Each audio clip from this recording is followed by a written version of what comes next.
Welcome, everyone, to today's Explainer. We're jumping right into some seriously fascinating science today. Looking at a paper titled Earthing as a Non-Pharmacological Intervention in Type 2 Diabetes, Implications for Red Blood Cell Physiology and Vascular Health. Yeah, I know, that's a total mouthful, right? But stick with me. We're going to break this all down into an amazing microscopic journey inside the human body.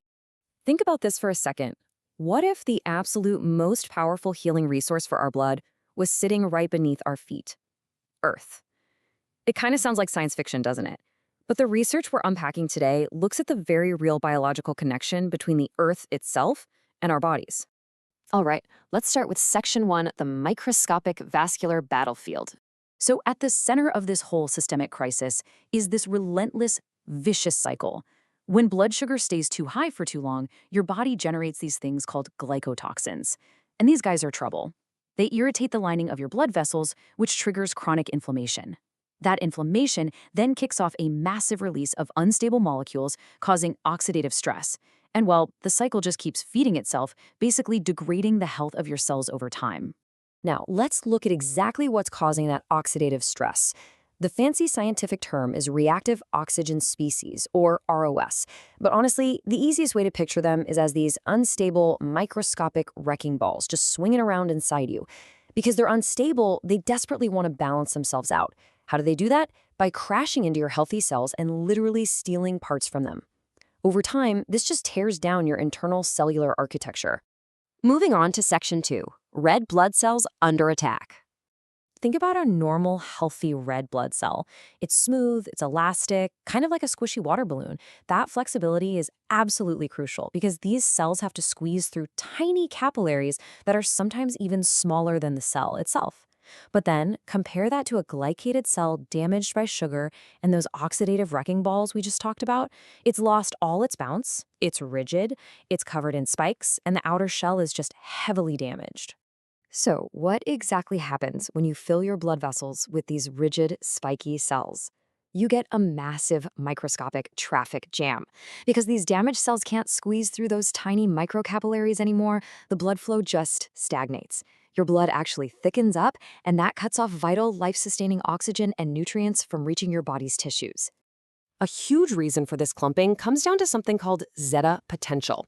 You can think of zeta potential as this protective magnetic force field surrounding your red blood cells. You know when you try to push the two negative ends of a magnet together, they strongly repel each other, right? Well, healthy red blood cells have a negative surface charge that makes them literally bounce off one another, keeping your blood flowing freely.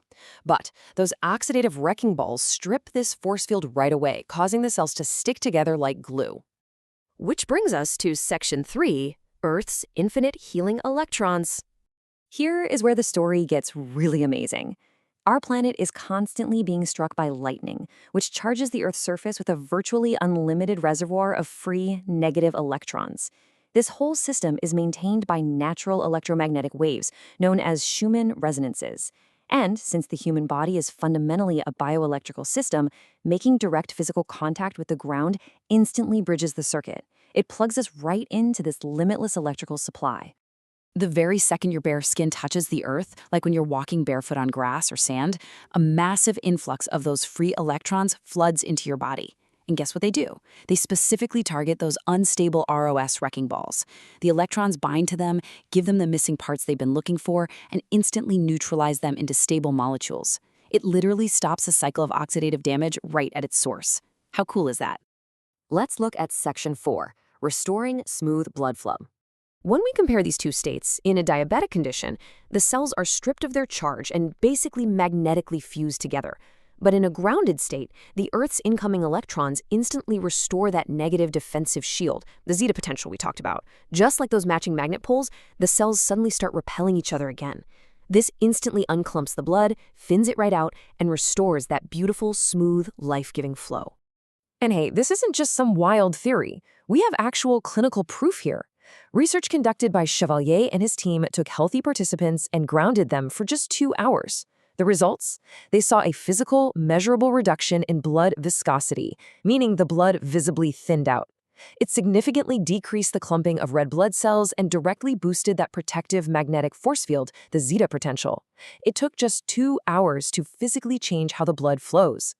Next up is Section 5, supercharging cellular power plants.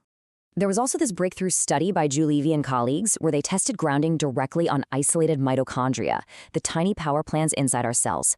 The results were absolutely astounding. When connected to the Earth's electrons, biological energy production, or ATP, actually increased by 5 to 11%, and at the exact same time, the leakage of those free radical wrecking balls dropped by a massive 22 to 23%. So grounding is quite literally supercharging our cellular engines while dramatically cutting down their toxic exhaust. Finally, Section 6, step into barefoot healing. To show you what this looks like in the real world, researchers documented an incredible case involving an 84-year-old woman. She was suffering from a severe vascular wound on her ankle. For 8 whole months, it simply would not close because her diabetic blood was just too thick and the microvessels were completely damaged. Yet by implementing just 30 minutes of daily earthing, restoring that blood flow and blocking local inflammation, this patient achieved complete wound closure in exactly 2 weeks. I mean, that is the profound, visible power of barefoot healing. So what's the big takeaway from all of this? Well, the science is clear, and the power is literally right beneath your feet. Your next steps for healing Earth start today. I highly encourage you to take off your shoes and safely practice barefoot walking outside to experience this amazing electrical exchange for yourself. To learn more and connect with others on this journey, I definitely recommend joining the Barefoot Walking National Movement Headquarters Neighbor Cafe. It's a fantastic community where tons of great information is being shared every day. If you found this explainer helpful, please show your support by subscribing, liking, and turning on notifications so you never miss our next scientific deep dive. Get outside, get grounded, and it really leaves us to wonder, what other modern ailments might we begin to heal simply by reconnecting with the Earth?